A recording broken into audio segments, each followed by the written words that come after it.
Hello प्यारे बच्चों, सभी को मेरा प्यार भरा नमस्कार। मैं आपका अपना अमित कुमार। तो कैसे हो आप लोग? आशा करता हूँ आप सभी हष्ट पुष्ट और स्वस्थ होंगे। साथ ही आप लोगों की स्टडी बड़ी शानदार तरीके से चल रही होगी, बड़ी आनंद में चल रही होगी। आज का अपने वीडियो 12th क्लास के स्टूडेंट्स के लिए होने वाला है, क्योंकि हम अपनी बुक ऑफ फ्लेमिंगो से पोइम्स का अध्ययन करने वाले हैं। और क्या पढ़ने वाले हैं तो बता देता हूँ कि सबसे पहले हम अपने प्रत्येक स्टैंजा का हिंदी में अर्थ समझने वाले हैं।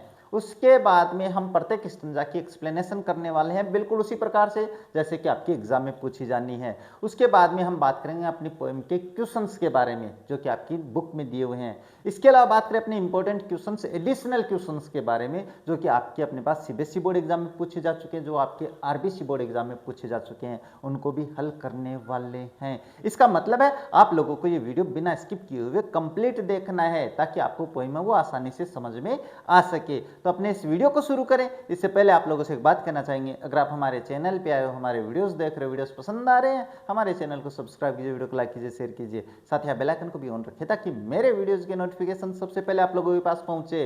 अब ज़्यादा समय नहीं लेते, शुरू करते हैं आज का वीडियो। और वीडियो में देखो नेक्स्ट बात करें तो आपकी नेक्स्ट पोइम आती है रोड साइड स्टैंड। अच्छी पोइम है, सीखने वाली पोइम है, यानी जिससे हम सीख सकते हैं कि हाँ, हमें जीवन में क्या करना चाहिए, हमें जीवन में लोगों के साथ कैसा व्यवहार करना चाहिए, वो सारी बातें अपन इनसे सीखने वाले हैं। इस पोएम से हम क्या क्या सीखेंगे वो तो सारी बातें अपन आगे करने वाले हैं। चिंता मत करो, हर चीज़ समझाऊंगा मैं आपको पहले से समझाता आ रहा हूँ। यानी कहने का मतलब ऐसा कुछ नहीं छोड़ूंगा मैं जो आपकी एग्जाम में उनसे बाहर आ जाए भाई। यानी कहने का मतलब हर चीज़ पढ़ाऊंगा। सबसे पहले बात करें रोड साइड स्टैंड का मतलब क्या होता है, सड़क के किनारे स्टैंड। अब यहाँ पे स्टैंड से का मतलब क्या होता है भाई? ये स्टैंड का मतलब है यहाँ पे अपने पास दुकानों से लिया गया है। किन से लिया गया है भाई? यहाँ से दुकानें जो होती हैं आप लोगों की सड़क के किनारे, उनसे लिया गया है। ये थोड़ी सी बात आपको ध्यान में रखनी है। अब ये दुकानों से क्यों? अब मैं एक बात बता देता हूँ, जैसे अपन ना बड़े बड़े शोरूम में आप लोग बहुत कुछ खरीदते हो, बड़े शोरूम को देखा और बोले कि जाके वहाँ पे दे आए पेमेंट। बिल्कुल पूछा नहीं कि कितने की है, बोले ये पैक करनी है, उसके पैसे आप दे देते हो। लेकिन जैसे ही आप सड़क के किनारे कोई दुकान पे जाते हो तो वहाँ पे अगर आपको 100 रुपये किसी चीज़ का बताता है, बोले ना मत का 50 रुपये दूंगा, ये आप लोगों का थोड़ा व्यवहार है वो हो जाता है कैसे, मानवता के खिलाफ। अब क्यों? क्योंकि अपने पास अपने तो ये सोच होती है भाई, बड़ी दुकान में जाएंगे तो आपको भी शर्म आएगी कि यहाँ पैसे कम नहीं करेंगे, लेकिन गरीब के पास आपको कैसी शर्म? वही बात है। तो बस इसमें अपन कुछ ऐसी मैटर में अपन बात करने वाले हैं। लेकिन पहले अपने पास कवि का परिचय पढ़ लेते हैं कि कवि कौन है, ये भी तो पता होना जरूरी है ना आप लोगों को। ये पता होना जरूरी है और ये ध्यान भी रखना है। क्यों? क्योंकि आपके पास हर किसी भी पोइम से, देखो मैं ये नहीं कहूँगा कि इसमें से आएगी रहे, लेकिन मैं पढ़ा दूंगा वो जो जिन्हें उनसे बाहर नहीं आना है। इसका मतलब है आपके पास जो एक्सप्लेनेशन है वो किसी भी पोइम से आ सकती है। इसका मतलब ये हुआ कि आपको कवि और उस कविता का नाम याद रखना जरूरी है। रॉबर्ट फ्रॉस्ट अपने कौन है? कवि हैं। कार्यकाल देखें, अपने जीवन काल देखें तो 1874 टू 1963। रॉबर्ट फ्रॉस्ट बड़े ही कहते हैं ना कि धात्विक किस्म के, बिल्कुल व्यवहारिक किस्म के, बिल्कुल अपने पास कहते हैं ना कि समाज में जो व्याप्त है उस पर लिखने वाले कवि थे भी। देखो बात करते हैं, is a highly acclaimed American poet, बिल्कुल बहुत ही ज़्यादा फेमस अमेरिकन कवि थे। एक्लेम्ड का मतलब बिल्कुल कहने की अमेरिका के प्रसिद्ध कवियों में से, poet of the 20th century, और ये 20वीं सदी के अमेरिका के बढ़िया सबसे फेमस कवियों में से एक है भाई। Robert Frost wrote about characters. ये देखो मैंने बताया था ना, ये हमेशा पात्रों के बारे में लिखते हैं। ये सर, ये पात्र क्या होते हैं? अरे पात्र वही है, हम क्या है इस दुनिया, ये जो दुनिया ना अपनी, ये दुनिया अपनी एक मंच है। क्या है? एक नाटक चल रहा है इस दुनिया में, और जो नाटक कहाँ चल रहा है वो इस दुनिया पे चल रहा है। और इस दुनिया पे हम क्या हैं? हम उस नाटक के पात्र हैं जो अपनी अपनी भूमिका निभा रहे हैं। और बाद में अपने जो जैसे ही भूमिका समाप्त हुई अपनी, हम क्या है वहाँ से चले जाएंगे। यही है बस। तो बिल्कुल यही बात अपने पास यहाँ पे कर रहा है। पीपल यानी लोगों के बारे में बातें करता है। ये किसके बारे में भाई? लोगों के बारे में बात करता है, पीपल के बारे में बात करता है। एंड लैंडस्केप्स, लैंडस्केप्स का मतलब होता है परिदृश्य। सर ये परिदृश्य क्या होता है? तो परिदृश्य के बारे में बात करें तो परिदृश्य का मतलब होता है प्राकृतिक जो वातावरण होता है वो परिदृश्य होता है। जैसे जहाँ पे पहाड़ों का वर्णन हो जाए, जहाँ पे जंगलों का वर्णन हो जाए, जहाँ पे खुले मैदान का वर्णन हो जाए, वो सारा परिदृश्य होता है।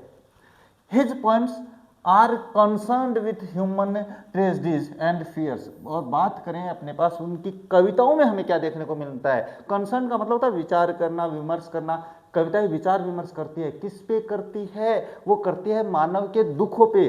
ट्रेजेडीज का मतलब होता है दुख, क्या होता है भाई, दुख होता है। लोग अपने पास ट्रेजेडीज हो गए, ऐसे यहाँ पे है भाई ट्रेजेडीज, है ना, ट्रेजेडीज यानी दुखों पर और डर पर, डर पर अपने पास वो वर्णन मिलता है उसकी कविताओं में। His reactions to the complexities, complexities क्या होती है भाई, जटिलताएं, ये जो जटिलताएं है ना मानव जीवन की, उन पे भी अपने पास वो क्या है उसकी कविताओं में देखने को मिलता है। ऑफ लाइफ हिज, हाँ ये जीवन की जितनी भी जटिलता है ना वो सारी उसकी कविताओं में देखने को मिलती है।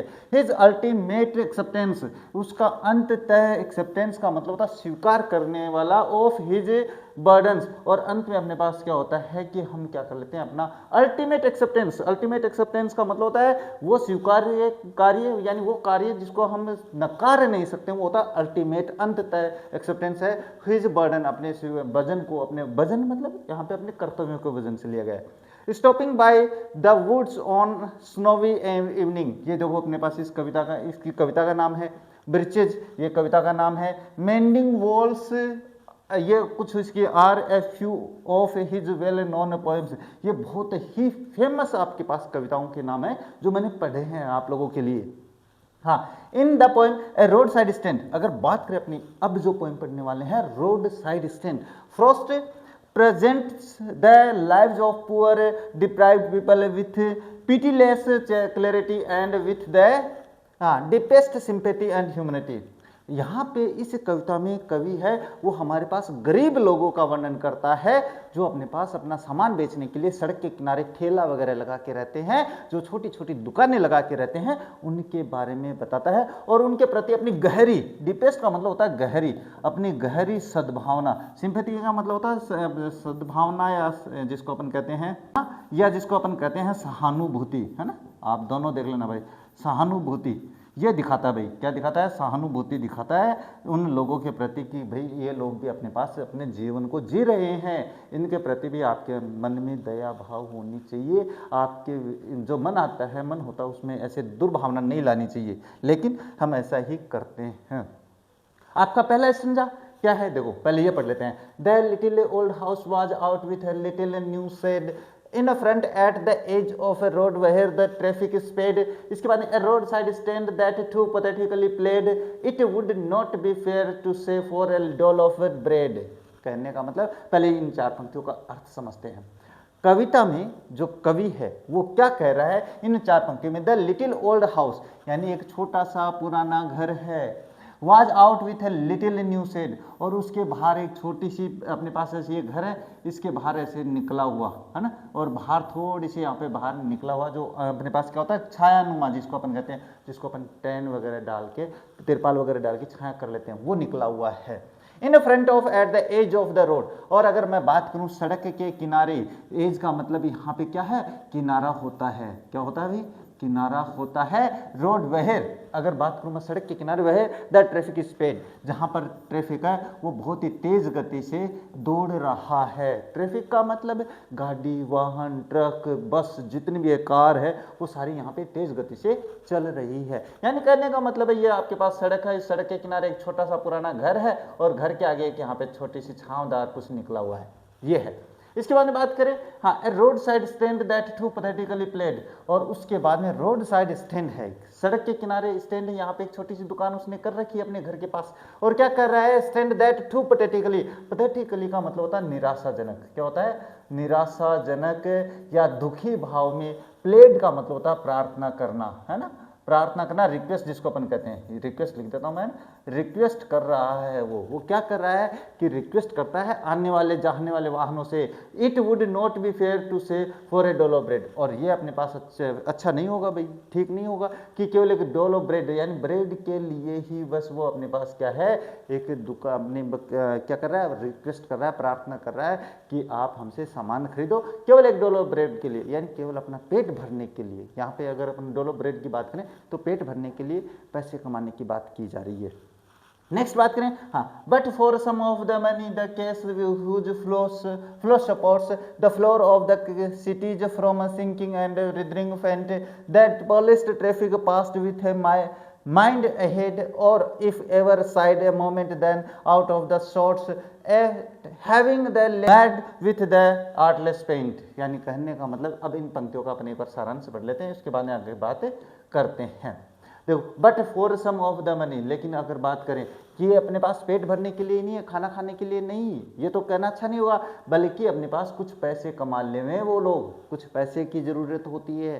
देखो, पैसा अपने पास एक्सटर्नल होता है, लेकिन पैसे के बिना भी हम कुछ नहीं कर सकते। तो पैसा आवश्यकता है, द केस यानी जो नगद पैसे वो उन्हें मिल सके, हुज फ्लो सपोर्ट्स, जो कि अपने आप को सपोर्ट कर सकते हैं। यानी वो जो दुकानें लगी हुई हैं वो क्यों लगाई है उन्होंने, ताकि केवल खाने के लिए नहीं लगाई है उन्होंने, केवल खाने के लिए नहीं लगाई है, ये वो चाहते हैं कि हमसे कोई सामान खरीदेगा तो हमारे पास पैसे आएंगे, उन पैसों से देखो क्या करेंगे। हाँ, the floor of the cities from a sinking and withering faint, और वो क्या करते हैं कि जो शहर है वहाँ की जो अपने पास सिंकिंग का मतलब होता है डूबना, और विदरिंग का मतलब होता है बिखरना। यानी कहने का मतलब शहर की लालसा में जो लोग डूबे हुए हैं, जहाँ पर शहर में जाकर वो क्या है, शहर से अपने आप को कुछ सामान मंगवा सकते हैं, इसलिए पैसों की आवश्यकता है। बात करें द पॉलिस्ड ट्रैफिक पास्ट, अगर बात करें अपने पास पॉलिस्ड ट्रैफिक पास्ट का मतलब जो ट्रैफिक वहाँ से चलता है वो गुजर जाता है, चलता रहता है। Past with a mind ahead, बस दिमाग में ये रहता है कि हमें आगे बढ़ना है, बस आगे बढ़ने के चक्कर में वहाँ पर कोई कार नहीं रुकती है, कोई वाहन नहीं रुकता और वो आगे निकल जाते हैं। और if ever aside a moment, और एक पल के लिए वो अगर बात करें तो कुछ पल के लिए एक बार देख तो लेते हैं लेकिन रुकते नहीं हैं, देन आउट ऑफ सोर्ट्स, उसके बाद में वो एक तरीके से वहाँ से निकल जाते हैं। यानी कहने का मतलब सड़क के किनारे वो लगा तो हुआ ठेला, और वहाँ पे क्या होता है कि अपने पास कार में से देखे, हाँ ऐसे देखा और वहाँ से वापस चले गए, रुकते नहीं है वहाँ पे, यही कह रहा है यहाँ पे। At having the landscape marred with the artless paint, और क्यों नहीं रुकते हैं वो, इसका कारण बता देता हूँ।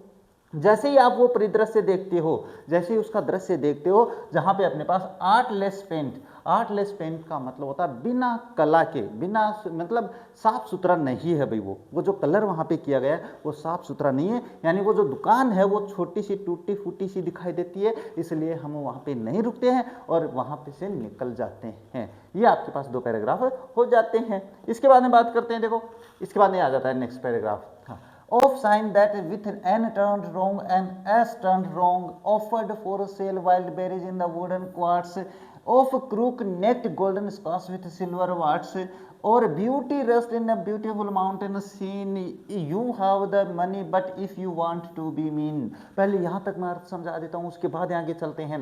ऑफ साइन, और वहाँ पे अगर बात करें संकेतों की, कहाँ से, यहाँ से देखो अपन शुरू करते हैं, इसके बाद में की बात करें, और वहाँ पे साइन किया हुआ है, संकेत लिखा हुआ है दैट विथ एन टर्न रोंग, यानी एन टर्न पे जाओगे तो भी गलत है और एस टर्न पे जाओगे तो भी गलत दिशा में बता रहा है। Offered for sale wild berries, और अगर बात करें वहाँ पर हमें क्या मिलने वाला है, ऑफर कर रहा है अगला हमें वो दुकानदार, वो जो छोटा स्टैंड है वो क्या कर रहा है, बेरीज इन वुडन क्वार्ट्स। वुडन क्वार्ट्स का मतलब होता है लकड़ी के एक छोटे से बॉक्स की अगर बात करें तो वहाँ पे हमें बेरीज है वो मिल जाती है, यानी वो बेचते हैं, हमें ऑफर करते हैं। और crook necked golden squash with silver warts, और बात करें क्रूक नेक्ड का मतलब होता है झुकी गर्दन, यानी झुकी गर्दन वाला गोल्डन सुनहरा स्क्वाश। स्क्वाश कैसा होता है भाई, देखो मैं इस तरीके से बता देता हूँ आप लोगों को, है ना। ये एक अपने पास क्या होता है, जंगल में उगने वाला एक औषधि होती है जिसपे ऐसे ऐसे ऐसे ऐसे ऐसे ऐसे ऐसे यानी दाने से होते हैं, है ना। और इस पे अपने पास सिल्वर कलर के वार्ड्स यानी दाग धब्बे जिसे अपन ये कहते हैं ना, ये इस तरीके के इस पे लगे होते हैं। तो ये आपके पास क्या होता है, गोल्डन स्क्वाश होता है। ये मैं आपको बाद में भी दिखा दूंगा, कोई दिक्कत वाली बात नहीं है। और beauty rest in beautiful mountain scene, और अगर आप वहाँ पे रुकते हो तो आपको माउंटेन की सुंदरता दिखाई देती है। कैसे, मैं यहाँ पे मान के चलो, यहाँ पे मैंने अपनी दुकान कर रखी है छोटी सी, और पीछे अपने पास पहाड़ है और हरियाली छाई हुई है। तो अगर आप वहाँ पे रुकते हो तो आपको ये सीन है ना, ये कौन सा पर्वत का जो सुंदर सीन है वो आपको देखने को मिलता है। कहते हैं beauty rest in beautiful mountain, यानी सुंदरता है वो सुंदर अपने पास पहाड़ों पे निवास करती है, ये दृश्य देखने को मिलता है। बट क्या है, यू हैव द मनी, और आपके पास पैसे हैं, लेकिन but you if you want to be mean, लेकिन तुम क्या है, बिल्कुल मीन, बिल्कुल कहते हैं ना दुष्ट बनना चाहते हो। मीन का मतलब होता है जैसे कमजोर दिल वाला व्यक्ति जिसे कहते हैं, जैसे अपन कहते हैं, वैसे मीन का मतलब होता है नीच या दुर्जन व्यक्ति जिसको अपन कहते हैं, वो बनना चाहते हो। Why keep your money this closely and go along? The hurt to the scenery wouldn't be any more my complaint so much as the trusting sorrow of what is unsaid here far from the city we make our roadside stand। यानी कहने का मतलब ये उसकी भावना बता रहा है जो दुकानदार है उसकी, क्या है, why keep your money this crossly and go along। अब आप बताओ कि अपने पैसे को ऐसे क्यों रखते हो। this crossly का मतलब होता है इन चीज़ों को छोड़कर, जो चीज़ें आपको वहाँ पे मिल रही है, जो दृश्य वहाँ पे मिल रहा है, उनको छोड़कर तुम ऐसे अपने क्यों जा रहे हो। दिस क्रॉसली एंड गो अलोंग, और किनारे किनारे निकल रहे हो। अरे कहने का मतलब है आप कहीं जा रहे हो और आपके पास गुलाब का बगीचा आ जाए, यानी पुष्प का बगीचा आ जाए, और आप उसको देखे नहीं और ऐसे निकल जाओ, तो फिर व्यर्थ है आपका जीवन। यही वो कवि कह रहा है। हाँ, इसके बाद में देखो, the hurt to the scenery wouldn't be my complaint. वो कह रहा है कि मेरे पास क्या है, ये कंप्लेंट नहीं है कि आप मेरी उस क्या है सीनरी को नुकसान पहुंचा रही हो, मेरी ये वो कंप्लेंट नहीं है। कंप्लेंट का मतलब क्या होता है, शिकायत है ना। मेरी ये शिकायत नहीं है कि आप लोग इसको वो क्या है कि वो जो सीनरी को नुकसान पहुंचा रहे। कहने का मतलब आपके पास यहाँ पे पहाड़ है, यहाँ पे पहाड़ है ना, और यहाँ पे सड़क गुजर रही है। इसका मतलब इस सड़क के किनारे अगर मैं स्टैंड लगा के बैठा हूँ तो इसका मतलब ये नहीं है कि ये जो से है इसकी सुंदरता को कम कर रहा है, नहीं कर रहा है। और मेरी ये शिकायत भी नहीं है भाई इन लोगों से, इन लोगों से मेरी ये शिकायत नहीं है। किसकी, कवि की, मेरी नहीं। आप सोच लोगे कि हाँ गुरुजी की शिकायत है। So much as the trusting sorrow of what is unsaid. अगर मैं बात करूं विश्वास करने वाला दुख, जो कि दुख है जो कि बताया ही नहीं गया है, जिसके बारे में बात ही नहीं हुई है, मैं उसकी बात कर रहा हूं। Here far from the city we make over road side stand. और ये वो जगह है जहां पर हम शहर से दूर क्या बनाते हैं, हमारी दुकान, हमारा स्टैंड बनाते हैं। ये बता रहा है। अब देखो बात करते हैं नेक्स्ट आपके पास ये पैराग्राफ। हाँ, आप सोचोगे सर पहले तो आप साथ साथ में एक एक्सप्लेनेशन करा रहे थे पहले, तो अभी क्या है, अरे कोई नहीं लास्ट में करवाऊंगा, चिंता मत करो, इसमें से केवल इंपॉर्टेंट करेंगे, इसलिए मैंने ऐसा किया है। नेक्स्ट है, and ask for some city money to feel in hand to try if it will not make our being expand and give us the life of the moving pictures promise that the party in power is said to be keeping from us. इसके बाद देखो पहले इन 4 पंक्तियों का अर्थ बताता हूं। And ask for some city money to feel in his hand. अब बात करते हैं वो अपना सामान क्यों बेचना चाहते हैं। वो ये चाहते हैं कि शहर से लोग कमा कर लाते हैं, तो वो अगर यहाँ पे खर्च करके जाएंगे तो हमारे हाथों में भी थोड़ा पैसा आ सकेगा। To try if it will not make over being expend. ये और क्या है, टू ट्राई, कोशिश करना, if it will not make over being expend, इससे कोशिश करेंगे कि हमारा जो खर्चा है, एक्सपेंड यानी बढ़ना है, बीइंग वो क्या है, मेक ओवर बीइंग एक्सपेंड, हम हमारा जीवन है वो थोड़ा सा एक्सपेंड कर लेंगे, बढ़ा लेंगे। कहने का मतलब जैसे हमारे हाथ में पैसा आएगा भाई तो हम हमारा जीवन सुधार लेंगे। Over, make over being expand, being का मतलब क्या है, हाँ, if it will not make over, इससे हमारा जीवन है वो एक्सपेंड नहीं होगा भाई, बढ़ेगा तो नहीं, लेकिन and give us the life of the moving pictures of promise, बस हमें क्या है, हमारे जीवन में एक वादा सा मिल जाता है, एक सहयोग मिल जाता है, जो हमें क्या है, अगर आपसे हमसे सामान खरीदते हो पैसे आता है। मैं सीधी सी सिंपल सी भाषा में समझा देता हूँ। अगर आप उनसे सामान खरीदते हो तो उनके पास पैसा जाता है, पैसे जाने से ये कह रहे हैं कि हमारा जीवन तो नहीं आज से बढ़ जाएगा भाई, हम अमीर नहीं हो जाएंगे, लेकिन क्या है कि हमें भी बाद में क्या है कि थोड़ा सा अपने जीवन में थोड़ा सा उत्थान हो सकता है। देखो the moving pictures of promise, यानी कहने का मतलब जो वादा रखने वाला प्रॉमिस है वो हो जाता है भाई दिखने वाला। That the party in the power is said to be keep from us, और ऐसा कि हमारे पास जो पार्टी का मतलब यहाँ पे सत्ता से लिया गया भाई, है ना, जो सत्ता में है लोग वो भी हमसे ऐसा ही वादा करते हैं, ये दिखावा करते हैं। नेक्स्ट है, it is in the news that all these pitiful kin are to be boat out and mercifully gathered in. अगर बात करें आगे next, to live in villages next to the theatre and the store where they won't how to think for themselves any more. अब यहाँ तक पढ़ लेते हैं, थोड़ा सा यहाँ तक पढ़े तो क्या है कि it is in the news, और ये भी खबरों में है क्या, दैट ऑल दीज पिटीफुल किन, ये सारे अपने पास जो दुखी लोग हैं, किन का मतलब यहाँ पे अपने पास जो लोग हैं उनसे लिया गया है, वैसे किन का मतलब संबंधों से लिया गया, लेकिन यहाँ पे लोगों से लिया गया। ये सारे दुखी जो लोग हैं, are to be boat out, इनको क्या है यहाँ से बाहर निकाला जाता है, एंड मर्सीफुली गैदर्ड इन, और उनको बिल्कुल दयाहीनता के साथ, मर्सीफुली का मतलब दयाहीनता, दयाहीनता का मतलब जिसमें दया नहीं होती है वो होता है दयाहीनता, है ना।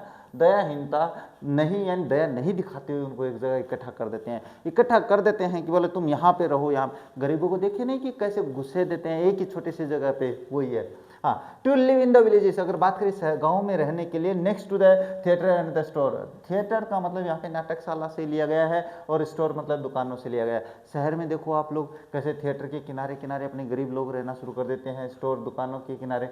हाँ, where the want how to think the themselves anymore, और वहाँ जाकर वो बेचारे ऐसे हो जाते हैं कि अपने बारे में ज़्यादा सोच भी नहीं पाते हैं, इतनी हालत खराब हो जाती है। गरीबी वास्तव में अगर बात करो, आप लोगों ने देखी कहाँ है रे? अभी तो आप पिताजी के होटल में हो ना, इसलिए आप लोगों को नहीं लगता है कि जीवन बड़ा आसान है, लेकिन जिस दिन पिताजी के यहाँ से निकल कर जाओगे पता चल जाएगा जिंदगी बड़ी खराब चीज़ है रे।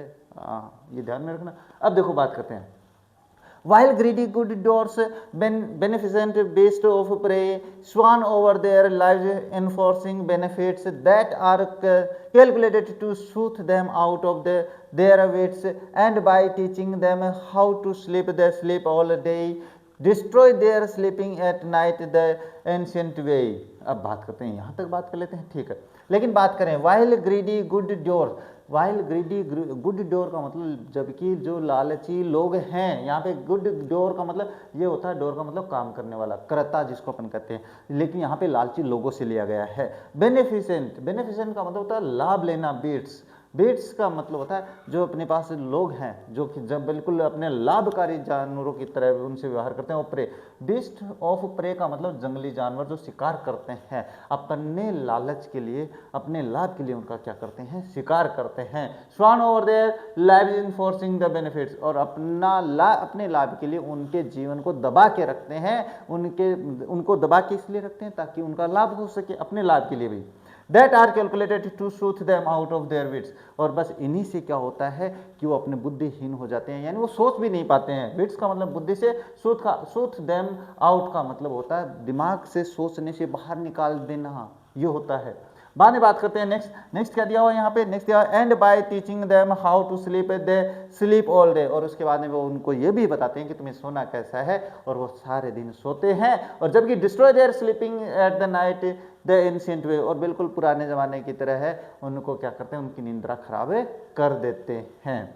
यह यहाँ पे हो जाता है। बात करते हैं नेक्स्ट लास्ट पैराग्राफ। हाँ, sometime I feel myself I can hardly bear that thought of so much childish longing in vain, the sadness that lurks near the open window there, that waits all day in the almost open prayer। अब यहाँ तक बात कर लेते हैं वो चार की। Sometimes I feel myself I can hardly bear, कभी कभी मुझे लगता है, मुझे किसी कवि को लगता है रे, ध्यान से सुनना मेरी बात को, कवि को कभी कभी लगता है कि ये मैं सहन ही नहीं कर सकता हूँ, मुश्किल से सहन कर सकता हूँ। हार्डली का मतलब मुश्किल से, मैं मुश्किल से सहन कर सकता हूँ, क्या करूँ, लेकिन मेरी मजबूरी है, कहते हैं ना कि मेरी मजबूरी है सर, मैं ऐसा कर सकता हूँ।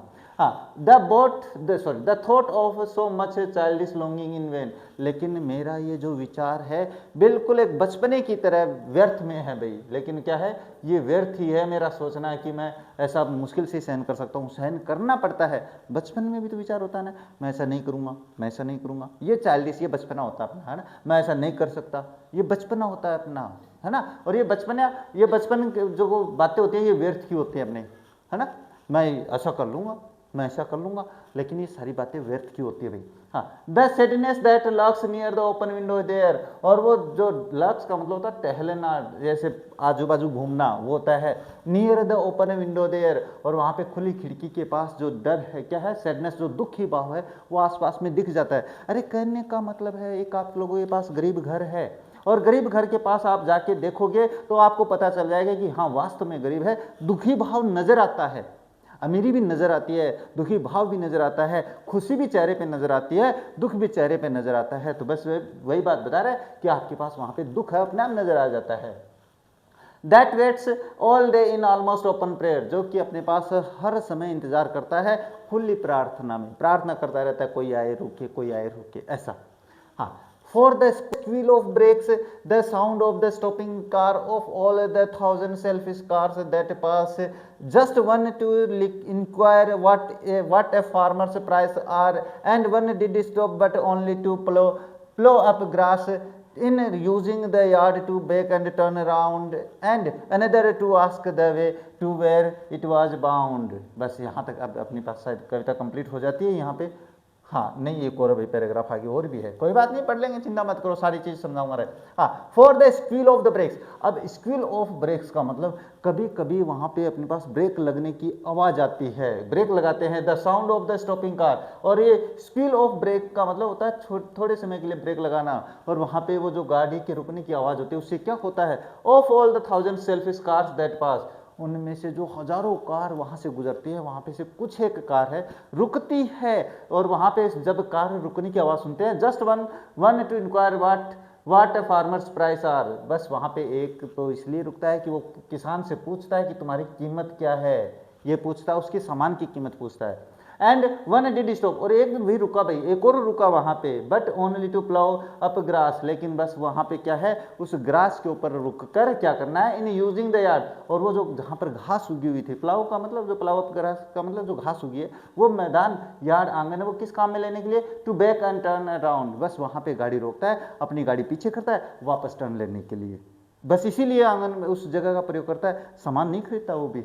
आगे, and another to ask the way to where it was bound, और दूसरा एक और रुका, लेकिन वो भी सामान खरीदने के लिए नहीं, वो वहां पे किस लिए, ये पूछने के लिए कि ये रास्ता कहाँ जा रहा है, बस ये रास्ता पूछने के लिए वहां पे वो रुकता है। और अभी बता देता हूं, मेरे हिसाब से ये जो पैराग्राफ है आप लोगों के पास ये इंपॉर्टेंट होता है, अगर इसमें से आएगा तो यही आएगा, ध्यान से सुनना ना, आगे करने वाला हूं।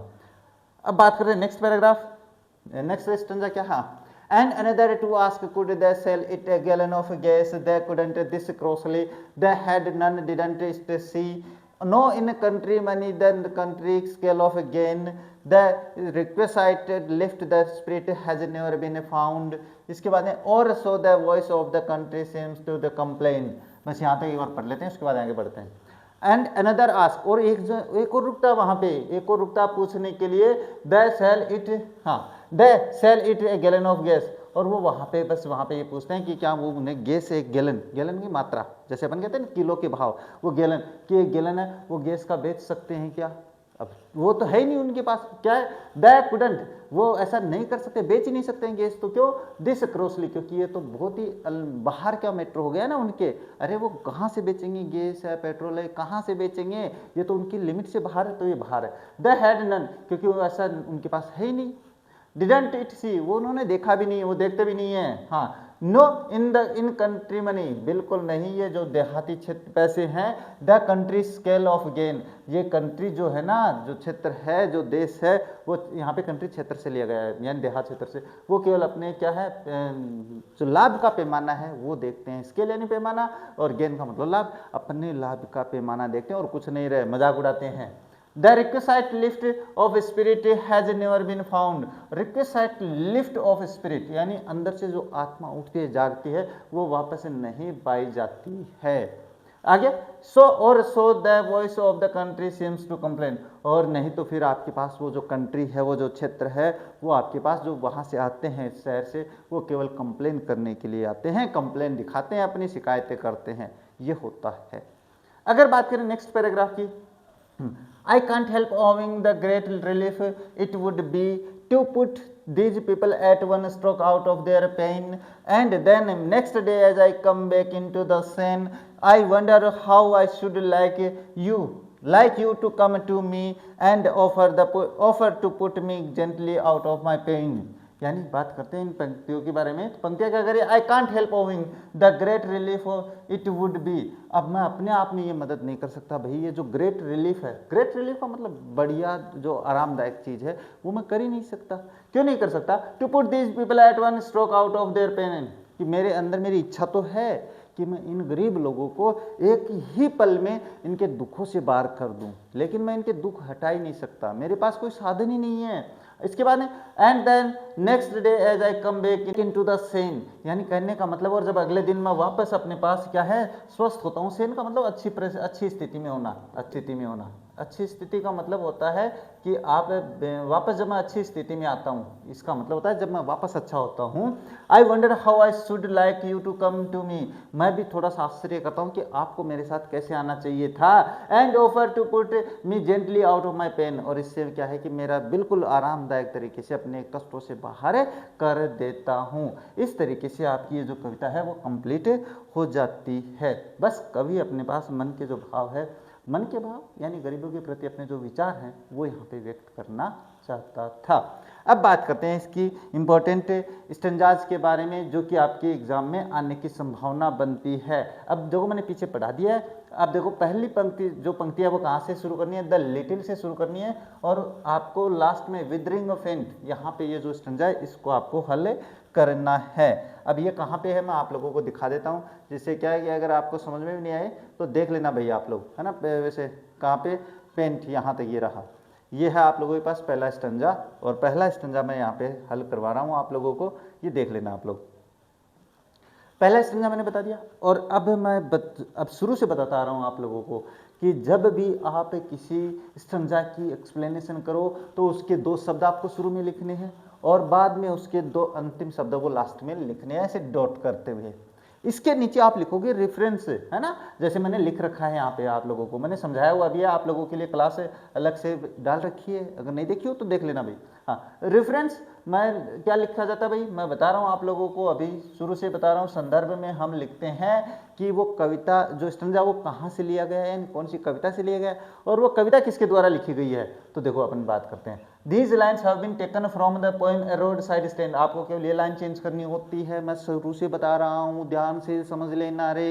हाँ, the poem was composed bye famous poet Robert Frost, और बहुत ही फेमस कवि के द्वारा ये कविता लिखी गई है। और अगर बात करूँ तो he was a very famous poet of America, ये भी कर सकते हो और इतना और भी लिख सकते हो, कोई दिक्कत वाली बात ही नहीं है। अब बात करें कॉन्टेक्स्ट, कॉन्टेक्स्ट का मैं बता रहा हूँ, शुरू से बता रहा हूँ आप लोगों को, लेकिन आप सुनते नहीं हो। प्रसंग ये मैं सभी जगह बता रहा हूँ, क्यों, क्योंकि किसी न किसी जगह तो रुकोगे ना आप लोग। मैं तो आपका भला चाहता हूँ लेकिन आप नहीं करते हो, बिल्कुल बेवकूफ़ हो। हाँ, कॉन्टेक्स्ट प्रसंग में अपन क्या लिखते हैं, उस कविता में कवि क्या कह रहा है जिससे वो स्टेंजा लिया गया है ना। कहीं नहीं समझाएंगे ये बात, मैं बता रहा हूँ आप कहीं पर भी देख लो, आप कहीं पर भी जा सकते हो। अगर इससे बेटर तरीका हो तो मुझे बताना जरूर, लेकिन बताते कहाँ हो। In this poem, the poet tells about the roadside stands that were put up by the poor villagers। इस कविता में कवि है गरीब लोगों के बारे में बताता है जो अपने दुकानें अपनी सड़क के किनारे करते हैं। He tell the, यहाँ पे टेल्स है भाई, यहाँ पे टेल्स आएगा, प्रेजेंट इंडेफिनिट का नियम लागू होता है। आप प्रेजेंट इंडेफिनिट आप कहाँ समझोगे, देखिए नहीं हो। He tells them many reasons why the villagers put a stand by the road। कई कारण बताता भाई कि वहाँ पे वो सड़क के किनारे क्यों लगाते हैं अपनी दुकानें। Next he tells how the people behave with them, और इस कविता में आगे वो भी बताता है कि लोग उनके साथ कैसा व्यवहार करते हैं। ये दोनों चीज़ें, अब इस कविता से कुछ भी आ जाए, कोई भी स्टेंजा आ जाए, ये दोनों सेम रहेंगी भाई। तो इसका मतलब नेक्स्ट स्टेंजा करूँगा तो भी यही लिखने वाला हूँ। अब चेंज कहाँ पे करना है, एक्सप्लेनेशन में क्या करोगे, व्याख्या करोगे। सर व्याख्या में क्या लिखा जाएगा, जो स्टेंजा अपन ने पढ़ा है उसका इंग्लिश में अर्थ समझाना है, बस और कुछ नहीं करना है। अगर नहीं समझाया जाए तो स्क्रीनशॉट ले लो। देखो आप लोगों के लिए मैंने बहुत ही आसान लैंग्वेज बनाई है। देखो, in these line the poet tells that a little house, old house in the front by the road and made a small shop, यानी कहने का मतलब एक सड़क के किनारे घर है जिसने अपनी छोटी सी दुकान बनाई है। That traffic was running by the shop at full speed, ये मैंने समझाया, शुरू नहीं समझाया भाई, बहुत ही तेज गति से इस अपने पास ट्रैफिक है वो वहाँ से दौड़ रहा है, गाड़ियाँ चल रही है।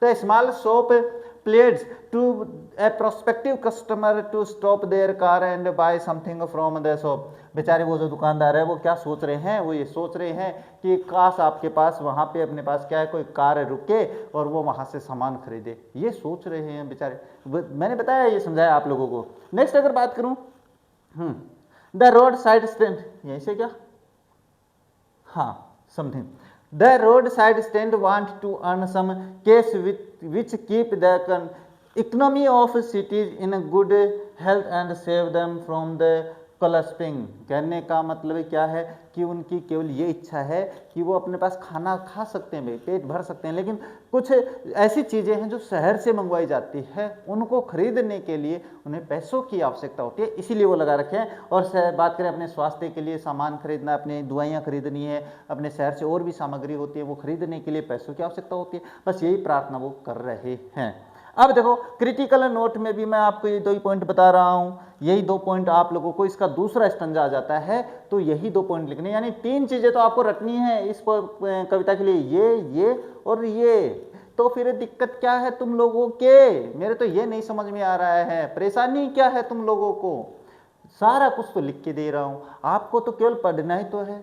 ये मैं बाद में आप लोगों को हिंदी में भी समझाऊंगा, लेकिन फिलहाल अपना सिलेबस कंप्लीट करना है। क्या है देखो, the poet tells the condition of poor shop erected by the people beside the road, यानी कवि है उन लोगों का वर्णन करता है तो सड़क के किनारे क्या कर रखे हैं, स्टैंड लगा रखे हैं। The poet uses simile and metaphors for the increasing the beauty of poem, कविता की सुंदरता बढ़ाने के लिए कवि क्या कर रहा है भाई, मेटाफर है, लिटरेरी टर्म्स जिनको कहते हैं, साहित्यिक जो वर्ड होते हैं उनका यूज करता है। अब 3 चीजें याद रखनी है, रेफरेंस, कॉन्टेक्स्ट और क्रिटिकल नोट, ये मैं करवा रहा हूं। देखो नेक्स्ट आपके पास द हार्ट बीइंग एक्सपेंड, ये लाइन आप लोग वहां पे सर्च कर लेना भाई, मैंने बता दिया, मैं यहाँ पे बता देता हूँ। देखो रेफरेंस सेम लिखा है, कॉन्टेक्स्ट मैंने सेम लिखा है, आप देख लो, कोई चेंज नहीं है, इसका मतलब ये आपको मैं नहीं समझा रहा भाई।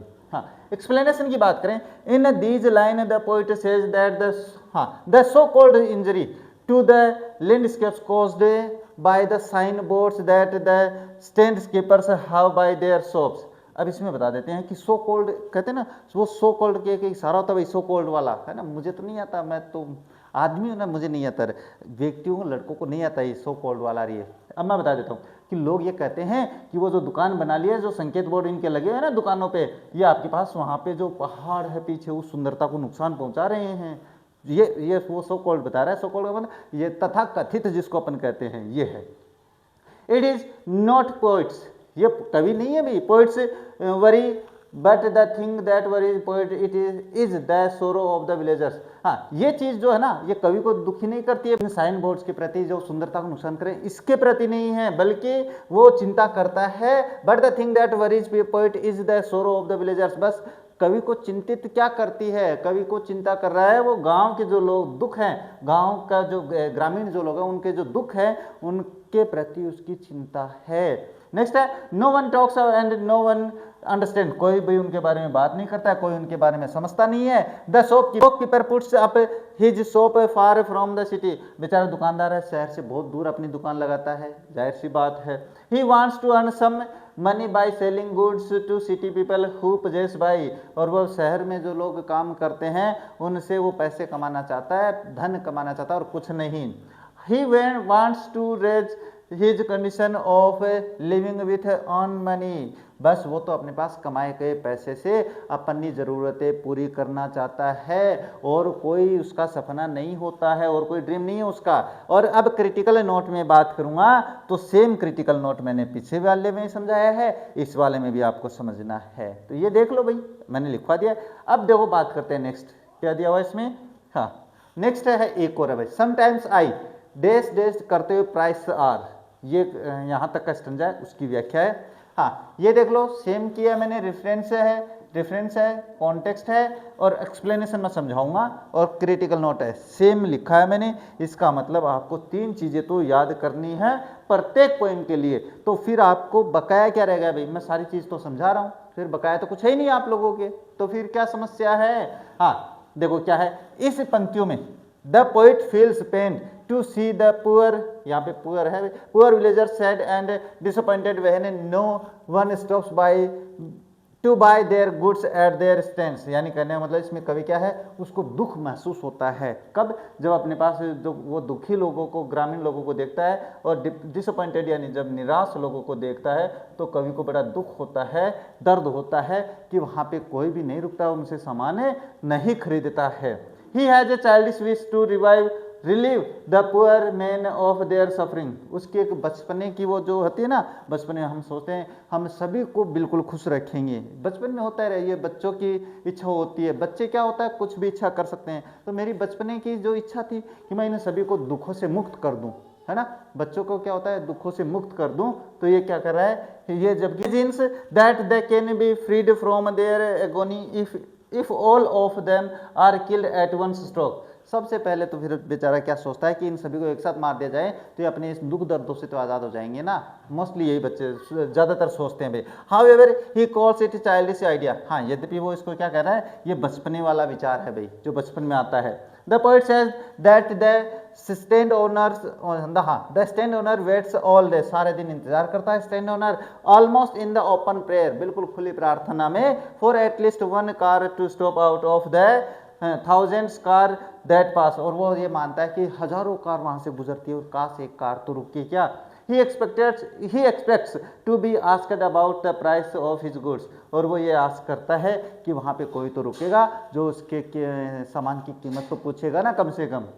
क्रिटिकल आइडिया बात करें तो the poet tells the condition of the poor shop rated by the day, मैंने सेम लिखा है भाई, इसका मतलब क्या है कि आपको तीन चीज़ें सेम रखनी है।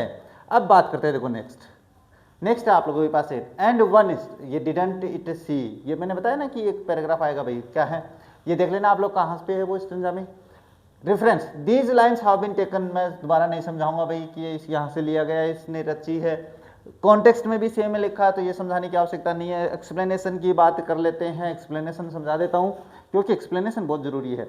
In these line the poet says, इन पंक्ति में कवि कहता है that sometimes a car stops, कभी कभी एक कार रुकती है, मैंने समझाया था इंपॉर्टेंट बनता है, to use the yard of to back and turn round, एक कभी कभी कोई कार रुकती है लेकिन वो जो आंगन है ना दुकान के सामने, वो केवल वहां पे अपनी गाड़ी को पीछे करके वापस मोड़ने के लिए काम में लेता है। नेक्स्ट है, हाँ another shop stops to ask about the route it should take to reach its destination, और कोई दूसरा रुकता है वहाँ पे रास्ते के लिए पूछने के लिए रुकता है, जहाँ पे कि वो जा सके कि भाई हाँ ये रास्ता वहाँ जाएगा कि नहीं जाएगा, इसलिए पूछता है।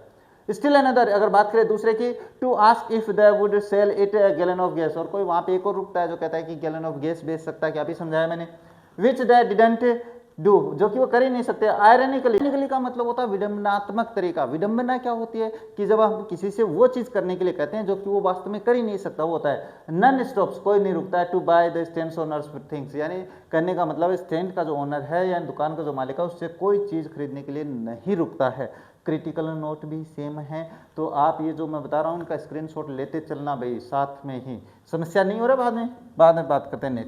नेक्स्ट आते हैं इस पोएम के क्वेश्चंस हल कर लेते हैं। पहला question, what was the plea of the folk who had put up their road side stand, पहली तो प्रार्थना क्या है उनकी जो दुकान अपनी सड़क के किनारे दुकानें रखते हैं। तो देखो, the folk who had put up the road side stand pleaded to the city dwellers to stop and buy their wares so as to enable them to earn some extra money for an decent living, यानी कहने का मतलब जो ग्रामीण वासी, जो गांव वाले, फोल्क का मतलब यहाँ पे विलेजर है भाई, आपने कहीं गलत मत उसमें मत घुस जाना कि सर ये विलेज आया ही नहीं फोल्क, तो हाँ जो विलेजर हैं वो अपनी दुकान पे, ये उनकी पहली आशा यही है कि जो वहाँ से कार गुजरती है वो रुके और वो वहाँ से सामान खरीदे ताकि वो अपना जीवन यापन सही सुधार सके, यही कर रहा है, डिसेंट लिविंग यानी अच्छा जीवन जी सके। They wanted, वो चाहते थे that the rich people who passes from there in their cars, के अमीर लोग जो वहाँ पे उनके सामने से गुजरते हैं, should stop there, कि उनको वहाँ पे रुकना चाहिए, and buy some good from them, और goods का मतलब यहाँ पे सामान से, और वहाँ पे कुछ सामान खरीदना चाहिए। The money that the folk would earn, और जो गांव वाले पैसा कमाएंगे from the rich people, अमीर लोगों से, would help them to lead a better life, तो उनको अच्छा जीवन जीने में सहायता देगा। पहला प्रश्न इंपॉर्टेंट लगा लेना भाई। बता दिया गुरुजी ने इंपॉर्टेंट, तो कोई बात नहीं है, याद कर लेंगे बच्चे अपने, सही है। What is the childish longing, बचपने की वो इच्छा थी, क्या थी, of the folk who had put up the road side stands, why is it in when, वो व्यर्थ में क्यों है, बचपने वाली जो इच्छा है। The childish longing that the poet refers to, यानी बचपने की इच्छा जो कि अपने पास कवि रिफर करता है, is the dreams and the desires of the rural folk who have a child like longing for a better life, यानी कहने का मतलब पहले यहाँ तक बता देता हूँ कि वो जो बचपने की इच्छा रहती है ना कि हम भी अमीर हो जाएंगे, हम भी ये करेंगे वो करेंगे, वो इच्छा, that they hope to live with the help from the city dwellers, कि वो भी अपने पास जो शहर के निवासी है, ड्वेलर का मतलब निवासी, जो शहर में निवास करते हैं, उनके साथ अच्छा जीवन जी सकते हैं। Their longing is in vain, because उनकी इच्छा है वो व्यर्थ में है भाई, क्यों है, बिकॉज क्योंकि the city folk are not willing to help them, क्योंकि जो शहर के निवासी वो उनकी सहायता नहीं करने की इच्छा रखते हैं। And so their childish longings are no likely to be fulfilled, इसीलिए उनकी जो बचपने की इच्छा है वो पूरी नहीं हो सकती है। अब बात करते हैं इसके बारे में, why does Robert Frost sympathise with the rural people, ये भी ठीक लगता है क्वेश्चन मुझे तो, कोई ना आगे देखेंगे। हाँ, रॉबर्ट फ्रॉस्ट की बात करते हैं कि वो क्यों उनके साथ भावना है या सद्भावना रखते हैं या उनके प्रति अपनी इच्छा रखते हैं, यानी उनके प्रति अच्छा व्यवहार रखना चाहते हैं। Robert Frost is in pain over the plight of the rural people, यानी जो दुखी गरीब लोग हैं, पुअर जो अपने ग्रामीणवासी हैं लोग हैं, उनके दुख पर बड़ा कष्ट व्यक्त करता है। Who are ignored and neglected by rich politicians, जो कि अपने पास क्या होता है कि जो पॉलिटिशियंस है, जो अमीर लोग हैं, जो राजनीतिज्ञ हैं, उनसे उनको अनदेखा कर दिया जाता है। The government and the ruling party, यानी सरकार और जो सरकार में पार्टी है, आर अनकंसर्न्ड अबाउट देयर वेलबींग, वो चिंतित ही नहीं है भाई उनके जीवन के बारे में, कुछ नहीं चिंता उनको। That dupe them by making false promises, बस वो उनको बेवकूफ़ बनाते हैं गलत वादे करके, यानी गलत वादे कर देते हैं, बोला हम ऐसा कर देंगे, ऐसा कर देंगे, ऐसा कर देंगे, तो ऐसा करके which then fully exploit for their own selfish gain, फिर वो अपने आप में क्या है उनका शोषण करते हैं। एक्सप्लॉइट का मतलब शोषण, अपने लाभ के लिए। दस making Frost sympathise with the rural poor, इसीलिए वो ग्रामीण जो गरीब लोग हैं उनके प्रति अपनी भावना सिंपैथाइज है, सिंपैथी है, वो पेश करता है। Right the theme of the poem central idea, her poem के आपको ये समझना जरूरी है, थीम और या अपने पास जो मध्य में सेंट्रल आइडिया है, मुख्य विचार वो याद रखने वाला है। देखो the central idea of the Robert Frost a road side stand is the stark contrast between the lives of rural impoverished people and the wealthy indifferent city dwellers, यानी कहने का मतलब इसका जो मुख्य विचार है, जो इसकी थीम है वो ये है कि कवि है वो रोड साइड स्टैंड में अपने पास दो लोगों के बीच में तुलना करता है, गरीब लोगों के बीच में और शहर के अमीर लोगों के बीच में। The poem explores the struggle of the rural folk who operate a roadside stand, यानी कहने मतलब इस कवि है वो अपने पास व्याख्या करती है, उसके बारे में बताती है जो सड़क के किनारे अपने पास दुकानें रखता है। हाँ, hoping to sell their goods, बस इस आशा में कि वो अपना सामान बेचेगा, but are largely ignored by the passing city traffic, लेकिन अपने पास जो शहर से वहाँ पे लोग भी जा रहे हैं अपनी गाड़ियों में, वो इग्नोर कर देते हैं उन लोगों को। इसके बाद में it highlights theme of the economic disparity, social isolation and the yearning for the recognition and the better life, यानी कहने का मतलब ये जो अपने पास कविता है वो अपने पास मुख्यतः ये प्रकाशित करती है कि अपने पास जो इकोनॉमिक डिस्पैरिटी का मतलब जो आर्थिक असमानता है, इसके अलावा सामाजिक आइसोलेशन, सामाजिक बिखराव है, इसके अलावा यर्निंग फॉर रिकॉग्निशन एंड, और अपने पास पहचान के लिए जो इच्छा होती है, एंड बेटर लाइफ और जीवन के लिए अच्छे जीवन की आशा होती है, इच्छा होती है, उन सभी के बारे में एक्सप्लोर करती है। एंड अल्टीमेटली अंततः the poem critiques the social neglect of the rural communities and the impact of modernity of the traditional and livelihood, यानी कहने का मतलब है कि अपने पास अंततः कविता इसी के बारे में अपने पास आलोचना करती है कि लोग हैं वो जो अपने पास क्या है ग्रामीण जो समुदाय है उनको नेग्लेक्ट कर देती है। इस तरीके से आपके पास क्वेश्चन हो जाता है भाई।